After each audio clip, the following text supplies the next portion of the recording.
Seperti pujian yang kami nyanyikan Tuhan. Jadikanlah kami sebagai alat-Mu untuk boleh memperluas kerajaan-Mu. Menjadi keselamatan bagi bangsa dan negara kami yang kami cintai ini. Sebab kami tahu Tuhan rindu dan Tuhan mau semua orang selamat. Dan Tuhan sudah memberikan perintah kepada kami. Agar kami boleh menjadikan semua bangsa murid-Mu. Kiranya pujian ini bukan hanya sekedar live service Tuhan. Tetapi menjadi suatu kerinduan hati kami yang terdalam.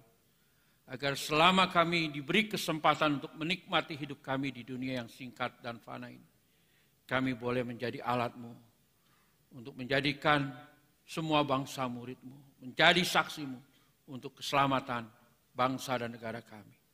Tuhan, sebentar kami akan mendengar dan merenungkan firman-Mu. Kami mohon Roh Kudus bekerja, menerangi hati kami, sehingga tidak ada firman-Mu yang berlalu dengan sia-sia. Tetapi biarlah firman-Mu tetap tinggal di dalam hati kami, dan berbuah di dalam kehidupan kami hari lepas hari. Pakai hamba-Mu Tuhan, yang penuh dengan keterbatasan, urapi dengan kuat kuasa Roh-Mu yang kudus, agar apa yang hamba sampaikan, biarlah itu adalah kebenaran firman-Mu, yang boleh memberkati, mengubah dan memperbaharui hidup kami. Demi Kristus Yesus Tuhan, kami berdoa dan siap untuk mendengarkan firman-Mu. Amin. Silakan duduk Bapak Ibu yang dikasih Tuhan. Shalom Bapak Ibu yang dikasih Tuhan. Ya, kita bersyukur kita sudah memasuki bulan yang baru, bulan September, di mana atas pertolongan dan penyertaan Tuhan kita bisa melewati 8 bulan yang sudah kita lalui. Dan biarlah Tuhan juga yang terus menyertai dan memberkati kita sepanjang bulan-bulan yang akan datang.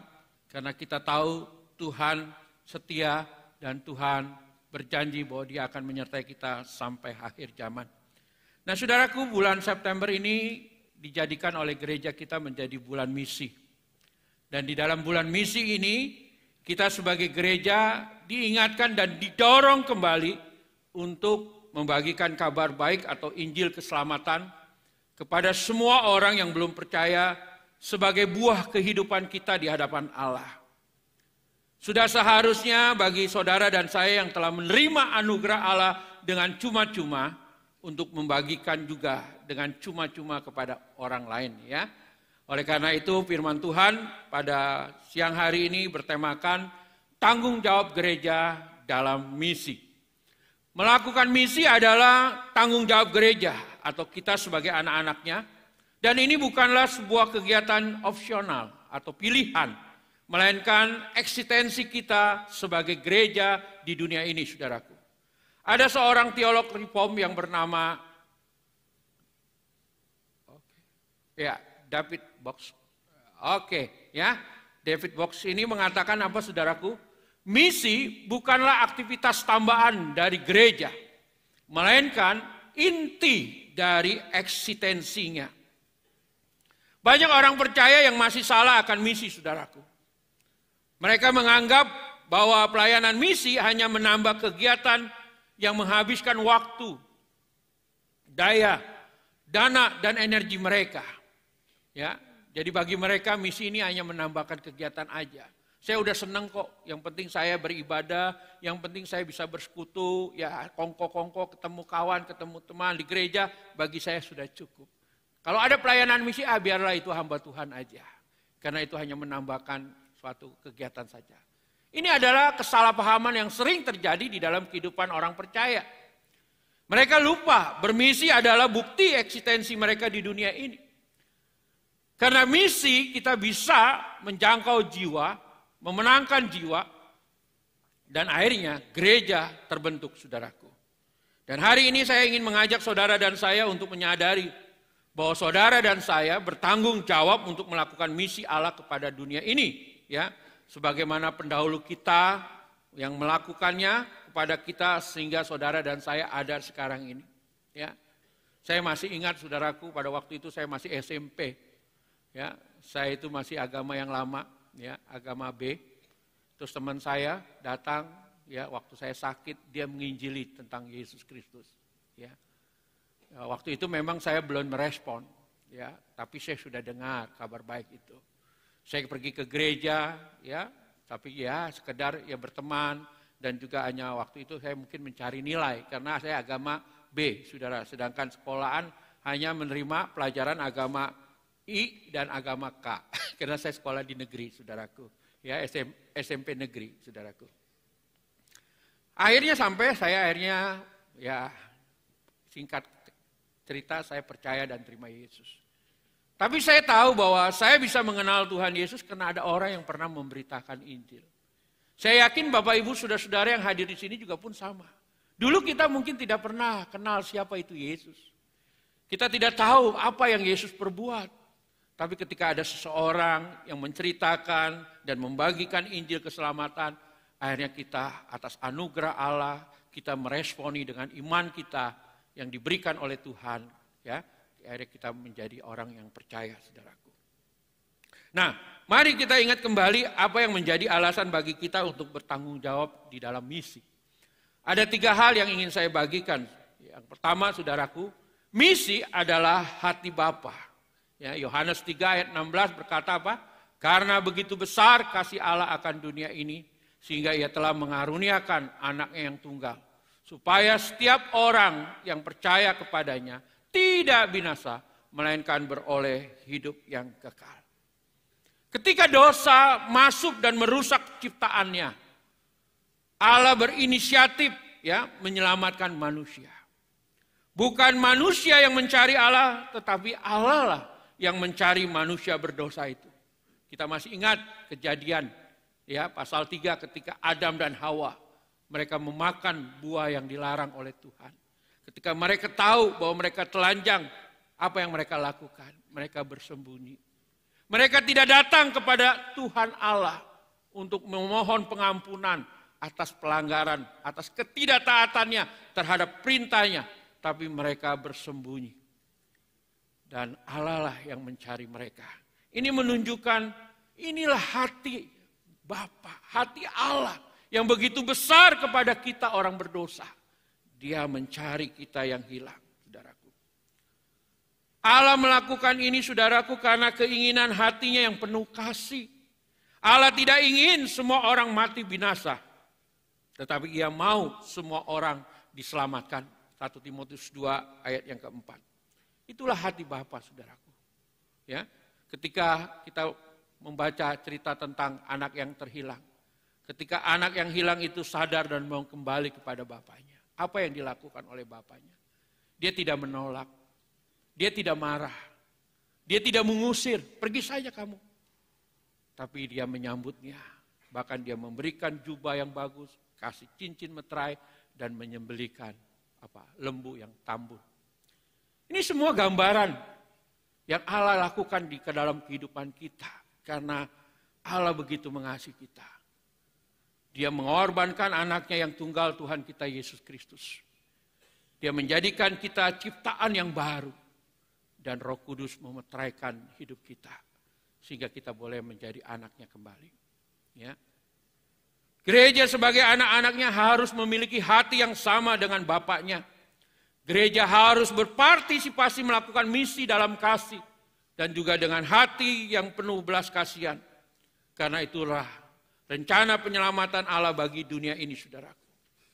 Pertanyaannya bagi kita pada siang hari ini, bagaimana dengan saudara dan saya?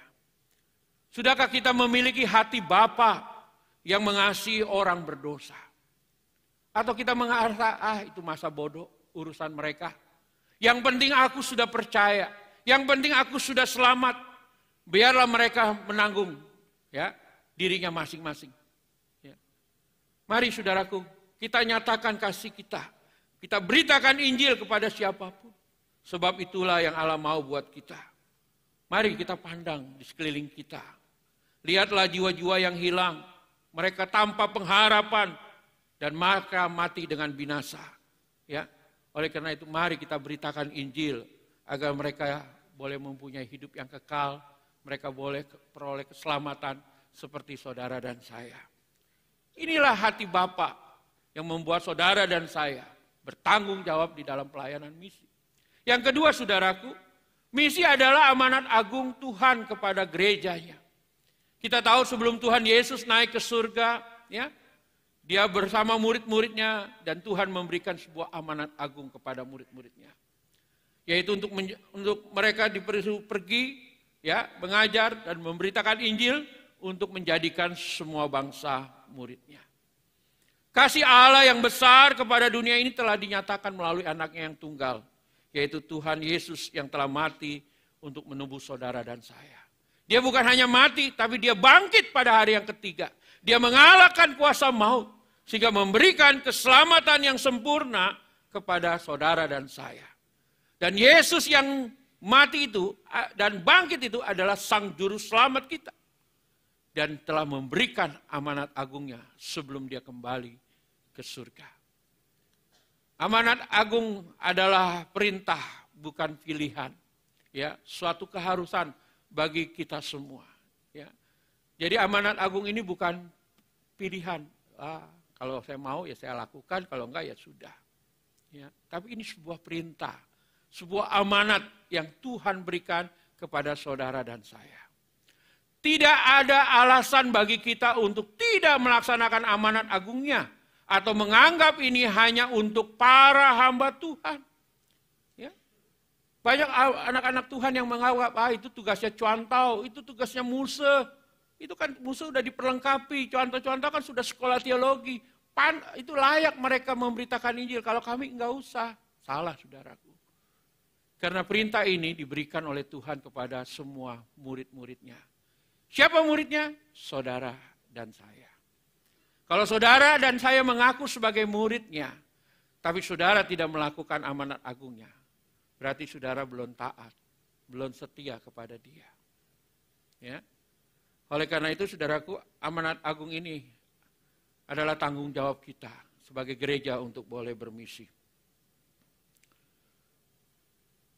Rick Warren, saudara, seorang gembala besar dan juga penulis buku yang terkenal. Dia mengatakan demikian. Komitmen yang besar terhadap perintah agung dan amanat agung akan menumbuhkan gereja yang besar. Jadi komitmen kita kepada perintah agung. Apa perintah agung itu? Perintah agung itu adalah hukum kasih. Kasihilah Tuhan Allahmu dengan segenap jiwamu, dengan segenap akal budimu, dan segenap hatimu. Dan hukum yang sama yang kedua yaitu kasihilah sesamamu seperti dirimu sendiri.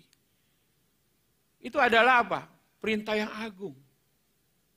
Amanat yang agung yang mana? Ya tadi di dalam Matius pasal 28. Pergi dan jadikanlah semua bangsa muridku.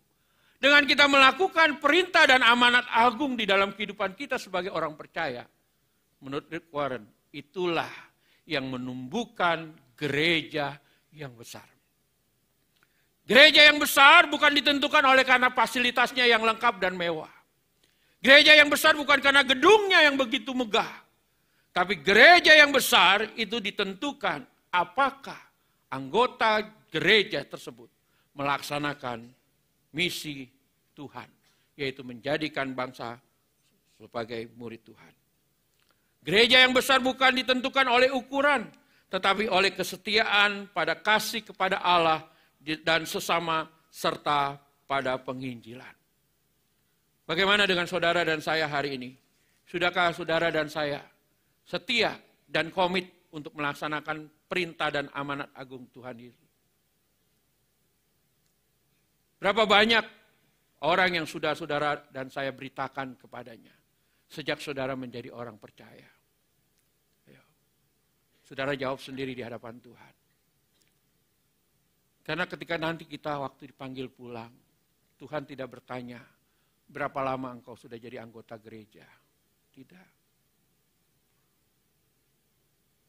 Tuhan juga tidak bertanya berapa besar persembahan yang kau berikan untuk gerejamu. Tidak juga. Tapi Tuhan tahu mana buah kehidupanmu, berapa jiwa yang kau bawa kepadaku. Ya. Buah akan jiwa-jiwa yang terhilang, itulah salah satu yang harus kita hasilkan di dalam kehidupan kita. Dengan kita membawa jiwa-jiwa yang terhilang kepada Tuhan, melalui pelayanan misi kita, maka kita tidak pulang kepada Tuhan dengan tangan yang hampa, tangan yang kosong. Tapi kita membawa buah kehidupan kita, yaitu kita membawa orang-orang untuk datang kepada Tuhan dan percaya kepadanya. Itu yang Tuhan mau. Ya. Sehingga gereja kita semakin bertumbuh, semakin besar. Kerajaan Allah semakin luas. Bukan gedungnya semakin megah, bukan gedungnya semakin besar. Tapi banyaknya jiwa-jiwa yang dimenangkan bagi Tuhan. Itulah yang menentukan gereja kita besar atau kecil, saudaraku. Dan alasan yang ketiga, saudaraku, yaitu gereja ada karena misi. Ya. Perkembangan gereja Tuhan terjadi ketika para rasul yang telah menerima kuasa Roh Kudus di hari Pantekosta begitu bersemangat memberitakan Injil kepada semua orang.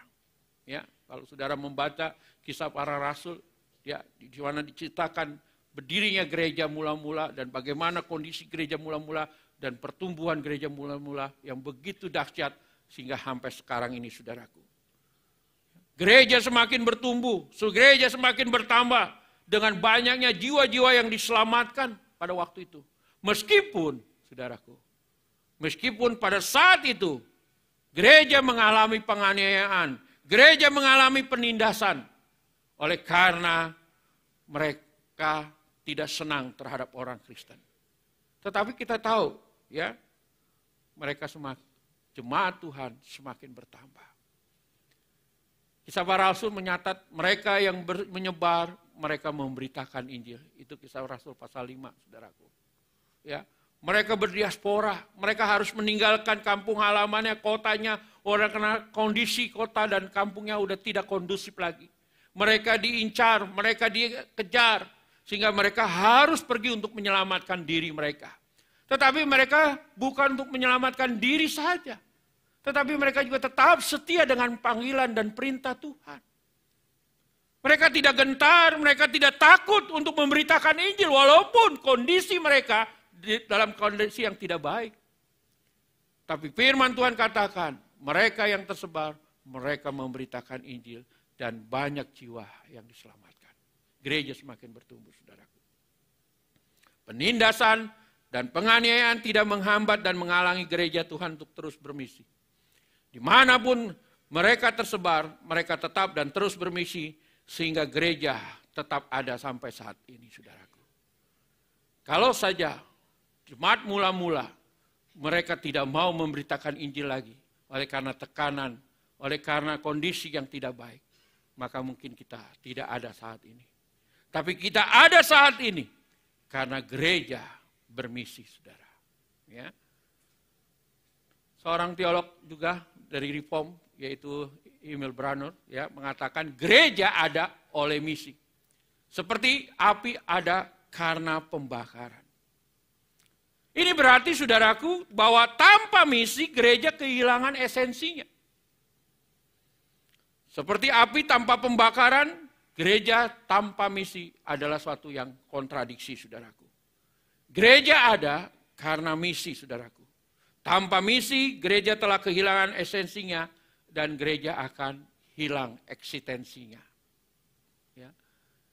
Kalau gereja kita ini ada sekarang ini, terus kita semua jemaat di sini tidak mau bermisi, saya hanya mau kumpul aja, saya hanya mau beribadah aja.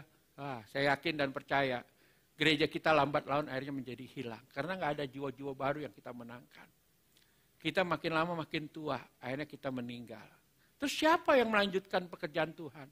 Siapa yang terus mengerjakan pekerjaan Tuhan dan memajukan gerejanya? Nggak ada. Kenapa? Kita semua nggak mau repot.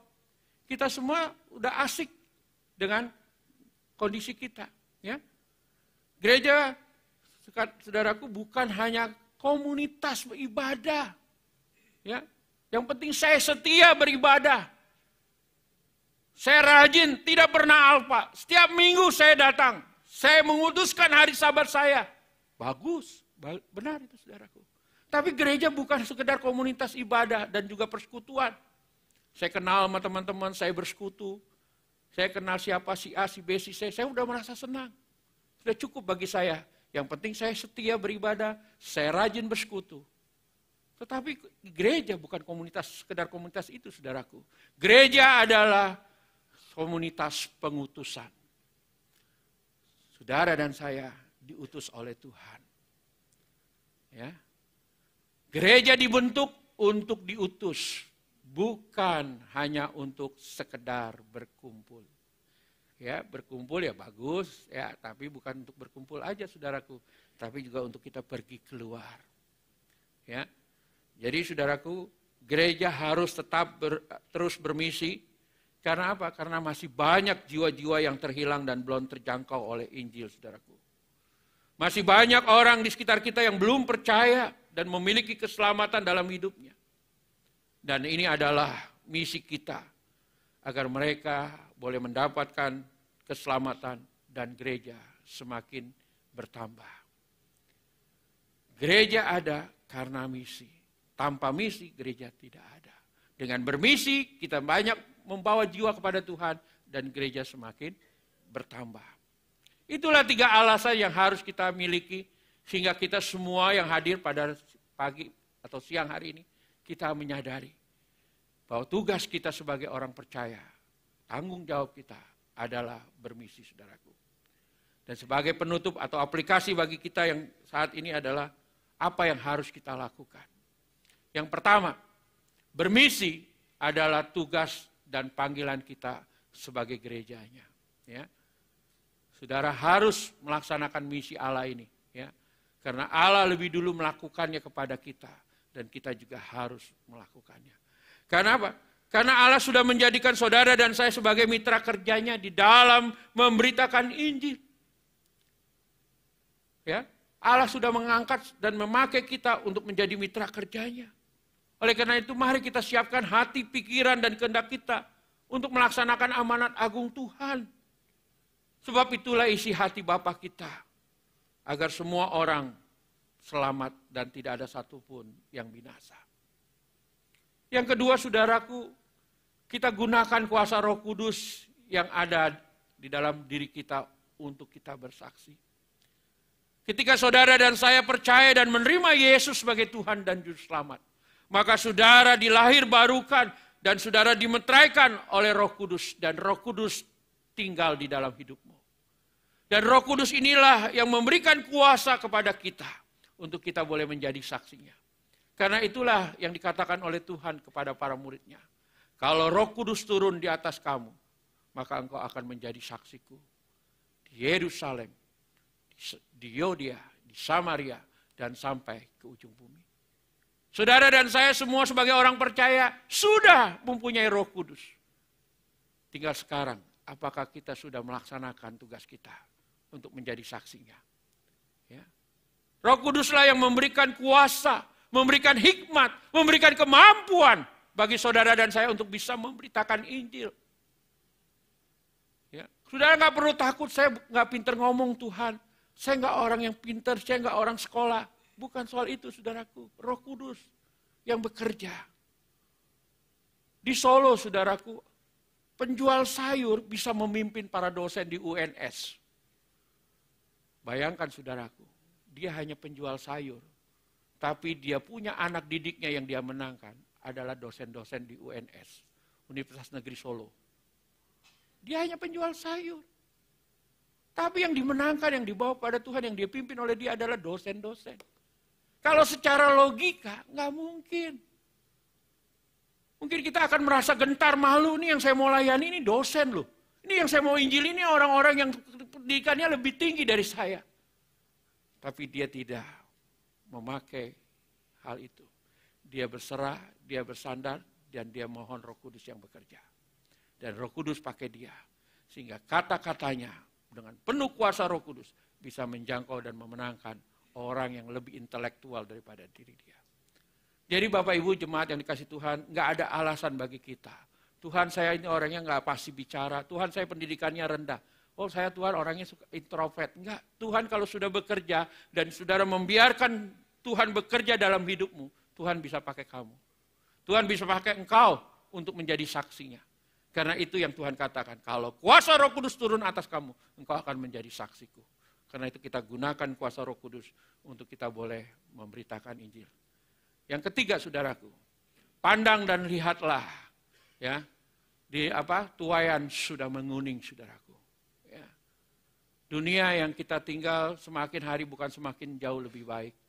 Dunia yang kita tinggal semakin hari semakin lebih bobrok, semakin lebih buruk, semakin lebih jahat. Dan banyak orang yang hilang harapan. Mereka seperti tuaian yang sudah menguning. Karena mereka sudah putus asa dan hilang harapan. Inilah waktunya bagi kita untuk menuai. Dan maukah saudara dan saya sebagai pekerjanya yang untuk menuai ladang Tuhan ini? Kalau saudara perhatikan, kalau saudara suka nonton YouTube atau TikTok, kita lihat banyak saudara-saudara kita ya dengan programnya sudah bisa membawa banyak orang datang percaya kepada Tuhan. Ya, saya paling suka nonton Edis TV. Saudara juga ada yang nonton Edis TV, coba angkat tangan. Wah, Palim. Ya kan? Ya, kita dan masih banyak lagi, ada Sophia ya, ada yang lain ya. Tapi Edis TV itulah yang benar-benar dia berani karena dia tidak salah, dia tidak menjelek dan merendahkan agama lain, tapi emang benar untuk membongkar agama itu. Ya, sesuai kebenaran agama itu sendiri ternyata salah. Sehingga banyak orang yang bertobat dan percaya Tuhan. Karena mereka sudah bosan. Selama ini mereka hidup dalam kebohongan. Selama ini mereka sudah ditipu. Dan inilah waktunya bagi kita untuk boleh menyatakan kebenaran Tuhan. Kita bersaksi kepada mereka. Dan kalau saudara bisa memenangkan jiwa, bukan hanya Bapa di surga dan malaikat di surga yang bersukacita. Hatimu pun bersukacita. Dulu waktu saya ingin sekolah Alkitab, saudaraku. Pendeta saya, teman-teman saya bilang, Ed, kalau mau sekolah pendeta, sekolah di STT Jakarta atau Duta Wacana. Kenapa? Karena saya dari gereja GKI, Gereja Kristen Indonesia.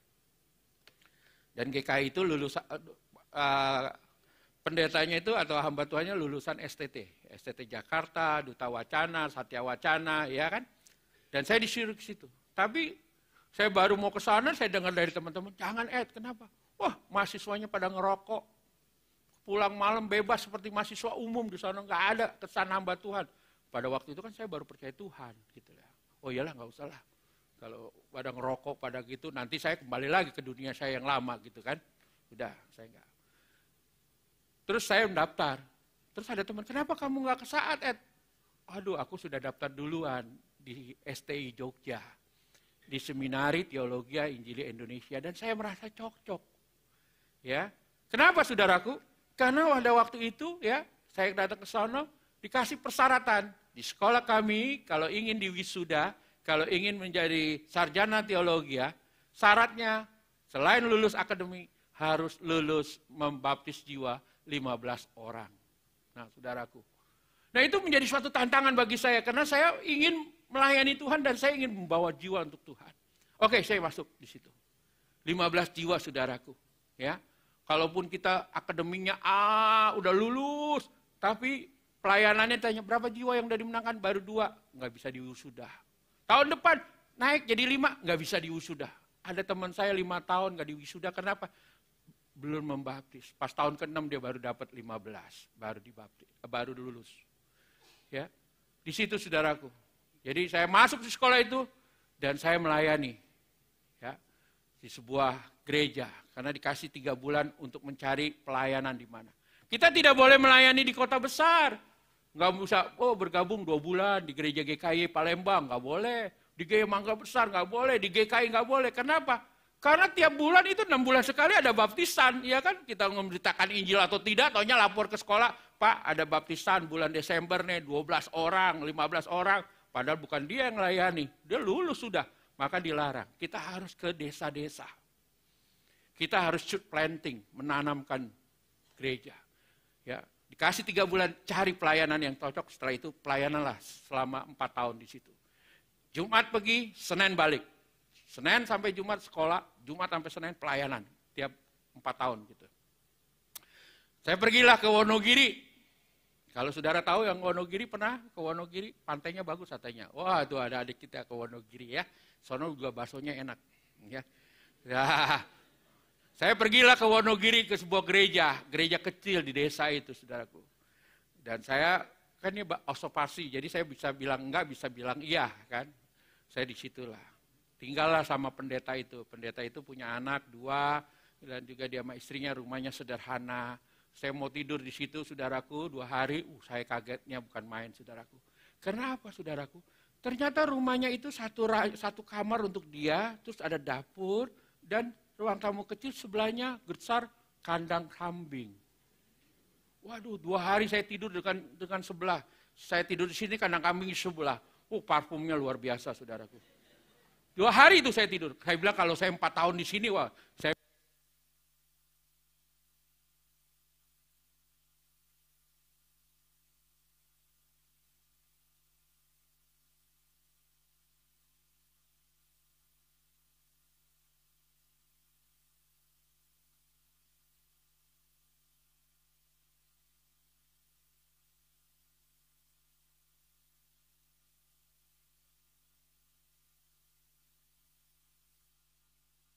ya, kalau Tuhan taruh di sini, saya melayani di sini. Tapi saya bilang, enggak lah, kesian dia aja 2 udah begitu, apalagi tambah saya sama-sama menyedot gituan, lama-lama kesian juga kan.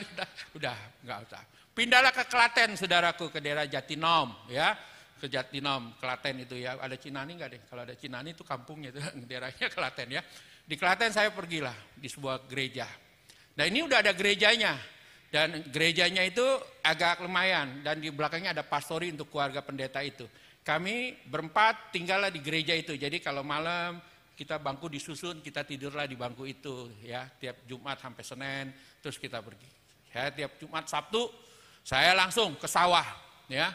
Saya langsung ke sawah, saya duduklah di tempat orang berteduh itu. Nungguin petani itu pada kerja lagi nyap bajak terus sampai jam 12 siang. 12 siang datanglah ibu-ibu atau istrinya bawa makanan masuk ke saung itu. Mereka makan, baru saya kenalan. Saya mulai PDKT, mendekatkan diri. Pak, kenalin nama saya ini. Saya tinggal di sana, Pak. Oh, namanya siapa, Pak? Oh, udah kenal. Sampai berbulan-bulan gitu ya. Nanti pas sudah berbulan-bulan, saudaraku, pas sudah sebulan, saya mulailah nginjili dia. Wah, saya tanya menginjili, memberitakan Injil. Orang Jawa mah nge aja ya, nge ya. Terima nggak terima yang penting ya, gitu kan. Saya beritakan Injil ya. Akhirnya dapatlah baptisan, saudaraku. Wah, 8 orang mau dibaptis, puji Tuhan. Senangnya luar biasa, saudaraku. Kenapa? Saya mendekati satu guru yang dia matanya buta, saudaraku. Dia guru dari agama seberang. Dan dia juga seorang yang sangat pasti dengan agamanya. Tapi kita deketin, ngedoain dulu, mendoakan dia, terus mulai kita memberitakan Injil. Akhirnya dia mengundang supaya kita datang ke rumahnya. Kita mulai datang, kita mulai nginjili. Puji Tuhan, satu keluarga itu kita menangkan bagi Tuhan. Dia, istrinya, anaknya, bahkan saudaranya yang sebelahan rumah, semuanya jadi orang Kristen. Sampai sekarang, saya masih ada kontaknya. Sampai sekarang dia jadi orang Kristen.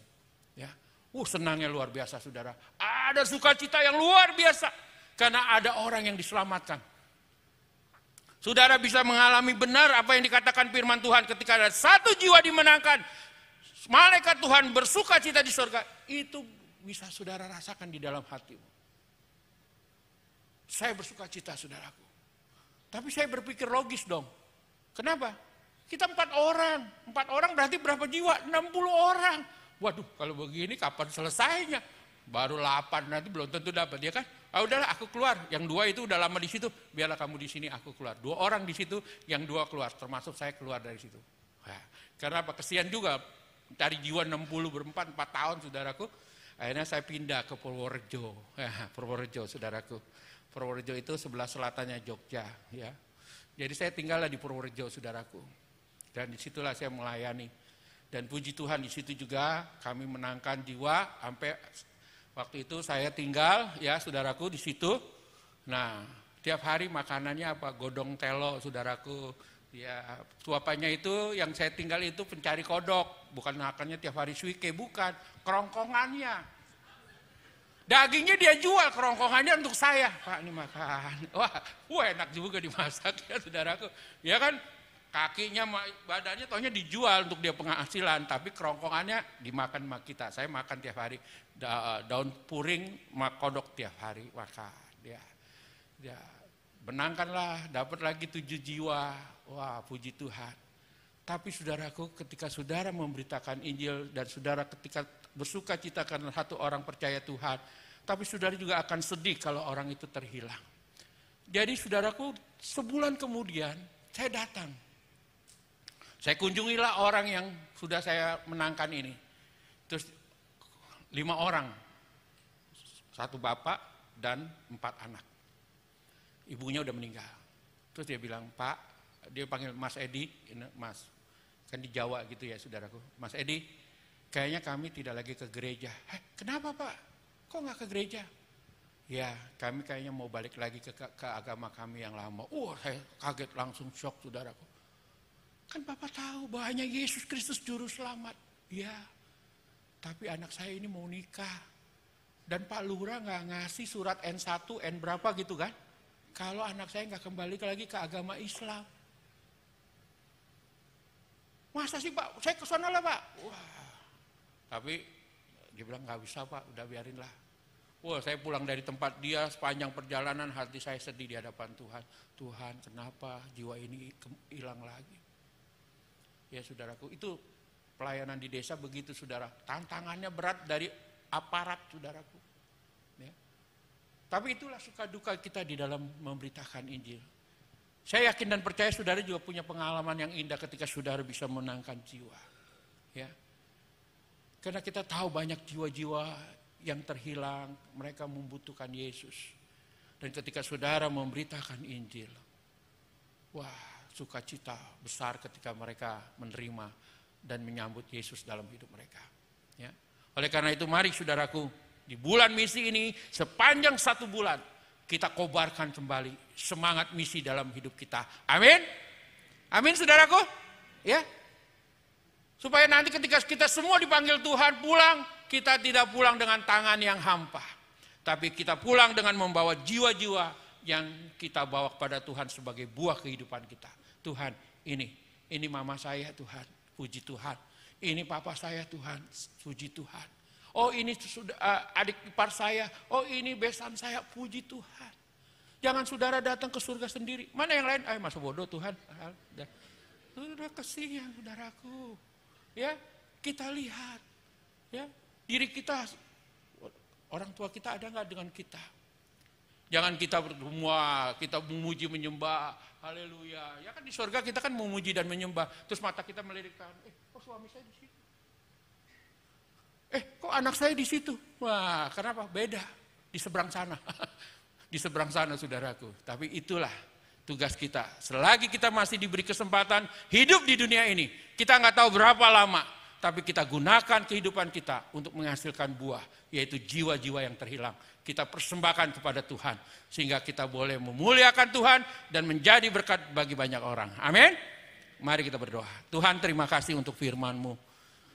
Biarlah melalui kebenaran firman-Mu pada siang hari ini, kami diingatkan kembali bahwa kami dipanggil, dipilih oleh Tuhan untuk menjadi saksi-Mu.